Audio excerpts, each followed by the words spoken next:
good Sunday, including watching and listening to Breakfast with Stephen and Angela. Yes, and we'll entertain you with the papers now. Joining us today, writer and journalist Emma Wolfe and the co-founder of the Together Association, Alan Miller. Good morning to you both. Let's talk dresses.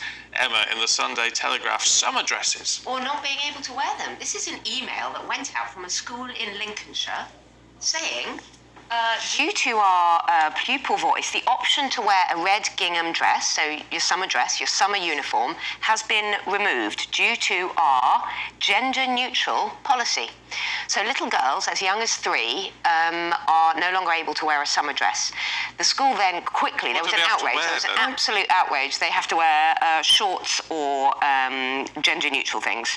Anyway, the school then very quickly rode back and said, oh no, this was nothing to do with our gender-neutral policy, but there's been a real outrage amongst parents saying, hang on a minute, my daughter was really looking forward to getting into her summer dress.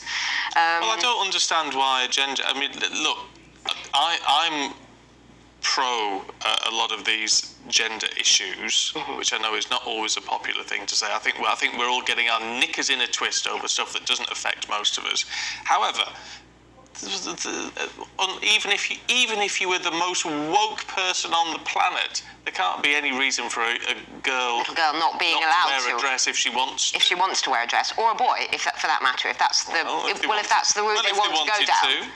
Why not? Surely that would be the option. Apparently, lots of the little kids were very, very upset. A mum I know was, involved in this and was very, very sad about this. And then the school rode back on this and said, oh, actually, no, it's to do with keeping parental costs down for uniforms so that we have a sort of standard year-round uniform. And I suppose this is the way that we're going, but it just makes me happy that I grew up in a time when I was able to wear my summer dress and it was, a highlight of the warm weather.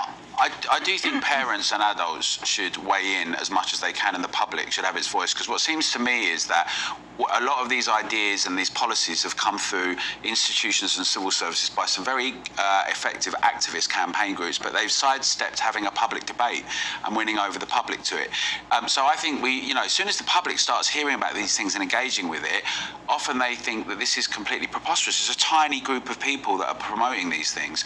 So I would always advocate as much of the public to have its say as possible, because and that means also parents having a say in making. But Alan, we shouldn't have to be fighting these battles endlessly about things like school uniform for 3-year-olds, 4-year-olds who are looking forward to wearing their summer dress, and then have the school lying and saying, oh, actually, it was an additional cost for parents to have the option of a summer dress. Why don't I tell you what I don't understand. I don't know whether you would go along with this or not, Alan. I think Emma, you might.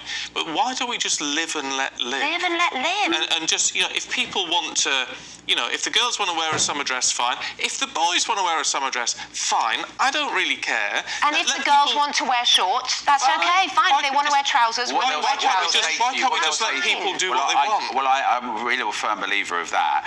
But what people will say to make the alternative argument is that children don't make any decisions. They're heavily informed by parents and others around them. But I think it should be really. We've got to the point where we're appropriating all these things that most people do not agree with. So we need to get back to some common sense, and the public is always the best barometer of this. It keeps us honest with it. It does, and there's a reason why, but there's a reason why adults are adults and we're parents and children are children. Right. And when you see the scandals recently at the Tavistock Clinic, gender reassignment, all of that, it's when it gets dangerous. I reckon that if you were to say to a little girl... It's very confusing for young children. I think if you were to... You say children don't have the children. I think if you were to say to a little girl, here, I'll pop it. Look, there's this and it's in red and white gingham, or do you want to wear this to school today? The child will make its decision. And if the child wants to wear the frock, they should wear the frock. If they want to wear the shorts and the T-shirt, they can wear that. And that's what that's absolutely fine. But in winter, you say to them, you're putting on a warm jumper, you're putting on a jacket. We are still parents. We are still grown-ups. And also there are things called school uniforms, and schools actually should stick to what they decided. You make an interesting point, though, Alan, saying, well, these things are being forced upon us that the majority of people don't agree with. And I think that will resonate with a lot of people. But there is an issue with that, isn't there? There was a time when most people in this country, going back quite a lot of decades now, thankfully, but most people were a bit racist. Yeah. And a bit there was homophobic. a time when people were But so then homophobic. you're right. And so action had to be taken. That actually, if But you'd no, had a get that? referendum, Yes. people wouldn't have agreed with it. Well, but how do we get that action? That's about winning hearts and minds. It's not about disingenuously trying to program children who are not conscious properly, fully yet.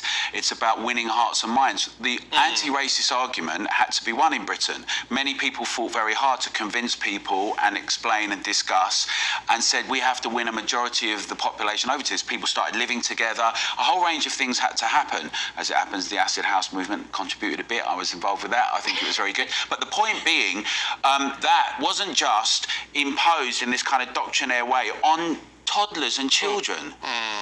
Yeah, no, that's a fair point. We should move on because, actually, Alan, I'm not sure that we are, because we're going to a story in the Times which says victims of liberal intolerance apparently abound, according to the Times. Well, it's a very interesting article, and I think we're all familiar. Anyone who's been on social media in any way is familiar with this, but Hadley Freeman is writing about a number of things, but she starts off talking about a friend of hers who's a well-known writer, who she doesn't mention by name, but who liked one of her posts, one of her tweets that talked about sex being biological.